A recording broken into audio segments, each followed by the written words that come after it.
Hi hello friends, welcome back to my channel SLVH designers. ఈరోజు ఈ షార్ట్లో already మనం మేకింగ్ చేసినటువంటి కట్ వర్క్ డిజైన్ది మీకు ఒకసారి చూపిద్దామని అనుకుంటున్నాను. నెక్స్ట్ వీడియోలో అది ఎలా చేయాలనేది చూపిస్తాను. మనకి ఈ మధ్యకాలంలో బాగా కట్ వర్క్ డిజైన్స్ పాపులర్ అవుతున్నాయి కదా, ఆ డిజైన్కి సంబంధించి డిజైన్ మేకింగ్ ఎలా చేసుకుంటాము ఏంది అనేసి మీకు బక్రమ్ పీస్ మీద డిజైన్ వేశాను. అది ఒకసారి మీకు చూపిద్దామని అనుకుంటున్నాను. ఓకే ఫ్రెండ్స్, చూసేయండి. ఇది వచ్చేసి ఫస్ట్ హ్యాండ్ అనమాట. హ్యాండ్కి కట్ వర్క్. ఇది ఇలా మనం డిజైన్ చేసుకోవాలి పేపర్ షీట్ని. దీన్ని బక్రమ్ అంటారు, క్యాన్వాస్ పేపర్ అనొచ్చు.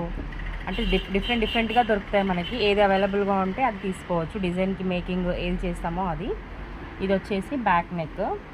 మొత్తం మనం నెక్ అనేది మెజర్మెంట్స్ తోటి ఇలా డ్రా చేసుకోవాలి ఫస్ట్. తర్వాత ఇది వచ్చేసి ఫ్రంట్. మనం ఇలా పర్ఫెక్ట్గా గీసుకుంటేనే మనకి కట్ వర్క్ అనేది చాలా పర్ఫెక్ట్గా వస్తుంది. నెక్స్ట్ వీడియోలో ఇది ఎలా మేకింగ్ చేసుకోవాలో అనేది నేను